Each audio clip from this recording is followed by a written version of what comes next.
بسم اللہ الرحمن الرحیم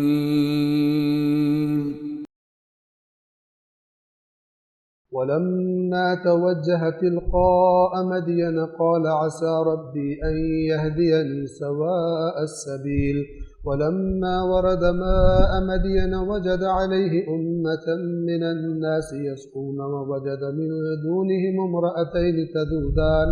قال ما خطبكما قالتا لا نسقي حتى يصدر الرعاء وأبونا شيخ كبير فسقى لهما ثم تولى إلى الظل فقال رب إني لما أنزلت إلي من خير فقير فجاءته إحداهما تمشي على استحياء قالت إن أبي يدعوك ليجزيك أجر ما سقيت لنا فلما جاءه وقص عليه القصص قال لا تخف نجوت من القوم الظالمين۔ اور جب موسیٰ نے مدین کا رخ کیا تو کہا امید ہے میرا پروردگار مجھے سیدھے راستے کی ہدایت فرمائے گا۔ اور جب وہ مدین کے پانی پر پہنچے تو انہوں نے دیکھا لوگوں کی ایک جماعت اپنے جانوروں کو پانی پلا رہی ہے، اور دیکھا کہ ان کے علاوہ دو عورتیں اپنے جانور روکے ہوئے کھڑی ہیں۔ موسیٰ نے کہا آپ دونوں کا کیا مسئلہ ہے؟ وہ دونوں بولی جب تک یہ چرواہے اپنے جانوروں کو لے کر واپس نہ پلٹ جائیں ہم پانی نہیں پلا سکتی، اور ہمارے والد بڑی عمر کے بوڑھے ہیں۔ حضرت شعیب کی بیٹیاں تھیں اور وہاں پر جو لوگ پلا رہے تھے ظاہر بات ہے ان کے نامحرم تھے، اور ان کو کنویں کے اندر سے پانی نکال کے دینے کے لیے ظاہر ہے کہ ان کو کچھ زحمت کرنی پڑتی تھی، تو اپنے حجاب اور پردے کی وجہ سے یہ انتظار میں تھی کہ وہ لوگ چلے جائیں پلا کر، تو ان کے بعد جب کوئی مرد نہ ہو تو یہ اپنی بکریوں کو اپنے جانوروں کو پانی پلائیں۔ اور جب حضرت موسیٰ نے سوال کیا تو انہوں نے بتایا کہ کیونکہ ہمارے والد بہت بوڑھے ہو چکے ہیں وہ یہ کام نہیں کر سکتے، اور بیٹا بھی ظاہر نہیں ہے، ورنہ بیٹا ہوتا تو وہ آتا، تو ہم یہ جانوروں کو پانی پلاتی ہیں اور اس لیے ہم انتظار میں ہیں۔ موسیٰ نے ان دونوں کے جانوروں کو پانی پلایا، پھر سائے کی طرف ہٹ گئے اور کہا پالنے والے جو خیر بھی تو مجھ پر نازل فرمائے میں اس کا محتاج ہوں، فقیر ہوں۔ پھر ان دونوں لڑکیوں میں سے ایک حیا کے ساتھ چلتی ہوئی موسیٰ کے پاس آئی۔ قرآن نے اس پر بڑی تاکید فرمائی ہے، جس چیز کو قرآن اہمیت دیتا ہے اس کا تذکرہ کرتا ہے۔ قرآن کہہ سکتا تھا ان دونوں میں سے ایک چلتی ہوئی آئی، لیکن کیا فرمایا؟ تمشی علی استحیاء، حیا کے ساتھ چلتی ہوئی آئی۔ آپ قرآن کی اس بات کا اشارہ دیکھیں، اور آج کل جس طرح خواتین کو توجہ جذب کرنے کے لیے مردوں کی چلنا سکھایا جاتا ہے، اور جیسے اسلامی جمہوریہ پاکستان میں فیشن شوز میں آپ دیکھتے ہیں کہ ماڈلز اور یہ خواتین کس انداز میں چلتی ہیں تاکہ جس کی توجہ نہ بھی ہو اس کی توجہ بھی کروائی جائے، تو بعض لوگ اپنے کپڑے بیچنے کے لیے اور فلان چیز اور کریمیں اور کیا بیچنے کے لیے عورت کو، جیسے میں نے کل بھی کہا کہ تماشا بازار بنا کے رکھ دیا ہے، اور الزام دین اسلام پر ہے کہ یہ عورتوں کے حقوق کی پرواہ نہیں کرتا۔ جو عورت کو کھلونا بنا کر بازار میں نامحرموں کی نگاہوں کے سامنے پیش کر دیں چند ٹکوں کی خاطر کہ اس عورت کو وہ ٹکے ملیں گے، وہ صحیح ہیں، وہ حقوق نسواں کے محافظ ہیں، ویمن رائٹس کے محافظ ہیں، اور دین اسلام یعنی رسول اللہ یعنی خدا یعنی اہل بیت اطہار یہ سارے کے سارے یہ حقوق نسواں کے دشمن بنا کے پیش کیے جاتے ہیں انڈائریکٹلی، اور بہت سارے قرآن و فرامین محمد و آل محمد سے غافل، دینی طور پر جاہل، دنیاوی طور پر اپنے آپ کو بہت پڑھا لکھا کہنے والے، ان کے ذہنوں میں بھی یہی چیز فیڈ ہوتی ہے۔ ایک فلم ہے حضرت موسیٰ کے بارے میں بنائی گئی، 10 کمانڈمنٹس، دا 10 کمانڈمنٹس، کہ اللہ کے 10 احکام، اور اس میں یہ واقعہ بھی دکھایا گیا، لیکن بالکل برعکس تحریف شدہ۔ ظاہر ہے کہ جو فلم بنا رہا ہے اس نے اپنے کلچر کو پیش کرنا ہے، وہ یہ تو نہیں کہے گا کہ ہم خلاف فرمان خدا کر رہے ہیں۔ تو انہوں نے وہاں پر حضرت شعیب کی بیٹیوں کو نعوذ باللہ اس طرح دکھایا ہوا جیسے مرد کے لیے ترسی ہوئی تھی، اور بے صبری ہو رہی تھی۔ اور اس کے بعد جب حضرت شعیب نے بلایا حضرت موسیٰ کو تو اپنی بیٹیوں سے کہا کہ موسیٰ کے سامنے ناچو، ڈانس کرو، اور موسیٰ سے کہا کہ آپ کو جو ان میں سے پسند آتی ہے وہ آپ کی ہوئی۔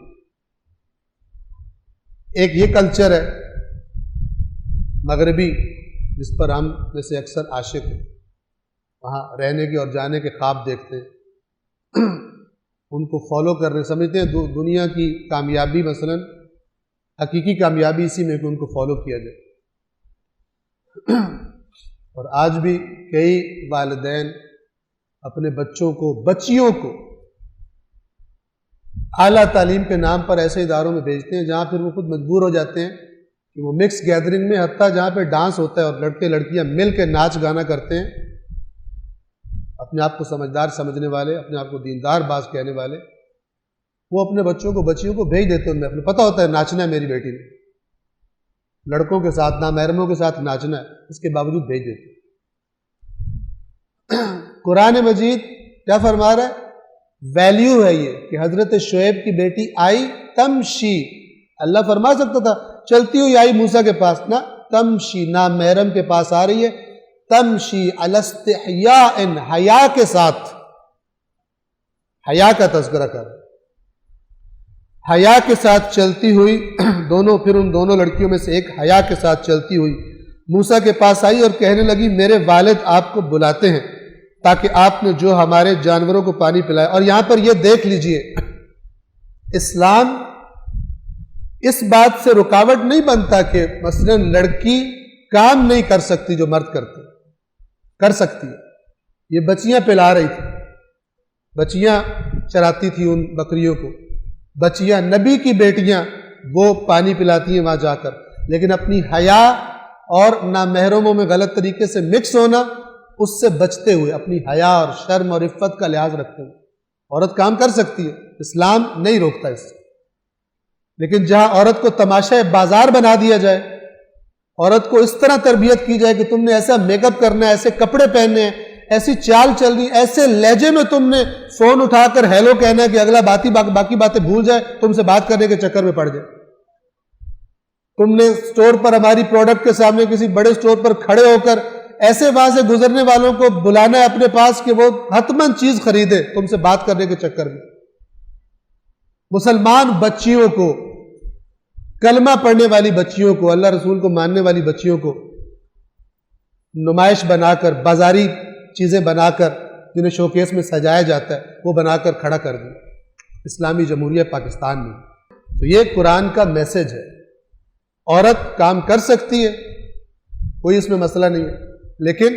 جن چیزوں کو خدا نے اپنی حدود قرار دیا ہے ان حدود کا اور ان ویلیوز کا، جن کو دین اسلام ویلیوز قرار دیتا ہے کہ وہ قیامت تک نہیں بدل سکتی، ان ویلیوز کا خیال رکھتے ہوئے۔ ایک دفعہ میں عرض کر دوں آپ کی خدمت میں، کسی دوسرے ملک میں تھا میں، اور وہاں پر جو ہمارے میزبان تھے ان کا ایک ہندو دوست تھا، انہوں نے مجھے اس سے ملوایا تو وہ مجھے کہتے ہیں کہ آپ مسلمان جو وہ بہت ہی یعنی ایکسٹریمسٹ ہوتے ہو، فنڈامنٹلسٹ ہوتا، کہتے یہ بات بس یہی رہے گی، بدل نہیں سکتی، زمانہ ترقی کر رہا ہے۔ توجہ فرمائیے گا، وہ کہہ رہے تھے، ہندو صاحب کہہ رہے تھے کہ زمانہ ترقی کرتا ہے، باتیں چینج جاتی ہیں، زمانے کی چینج کے ساتھ ساتھ باتیں چینج جاتی ہیں، کوئی بات بھی ہمیشہ ایک جیسی نہیں رہتی، ہر چیز چینج ہوتی ہے۔ تو میں نے ان سے کہا یہ جو اصول مجھے آپ بتا رہے ہو ہر چیز چینج ہوتی ہے، اس کی زد میں یہ اصول آتا ہے یا نہیں آتا؟ یہ بھی چینج ہوتا ہے یا یہ ہمیشہ ایک جیسا رہتا ہے؟ ہر چیز چینج ہو جائے گی، یہ ہمیشہ ثابت رہے گا یہ بھی چینج ہو جائے گا، تو خاموش ہو جائے، کیونکہ ظاہر بات ان کے مطابق یہ اصول کبھی چینج نہیں ہو سکتا۔ کون سا اصول؟ کہ ہر چیز نے چینج ہونا، یعنی جس کے آپ قائل ہو وہ چینج نہیں ہو سکتی، دین کو ہم چینج کریں، دینی ویلیوز کو ہم چینج کریں۔ پھر ان دونوں لڑکیوں میں سے ایک حیا کے ساتھ چلتی ہوئی موسیٰ کے پاس آئی اور کہنے لگی میرے والد آپ کو بلاتے ہیں تاکہ آپ نے جو ہمارے جانوروں کو پانی پلایا ہے آپ کو اس کی اجرت دیں۔ جب موسیٰ ان کے پاس آئے اور اپنا سارا قصہ انہیں سنایا تو وہ یعنی حضرت شعیب کہنے لگے خوف نہ کرو، اب تم ظالموں سے بچ گئے ہو، یعنی یہ جو مدین کی سرزمین ہے یہاں پر فرعون کی اس طرح دسترس نہیں ہے۔ صدق اللہ العلی العظیم۔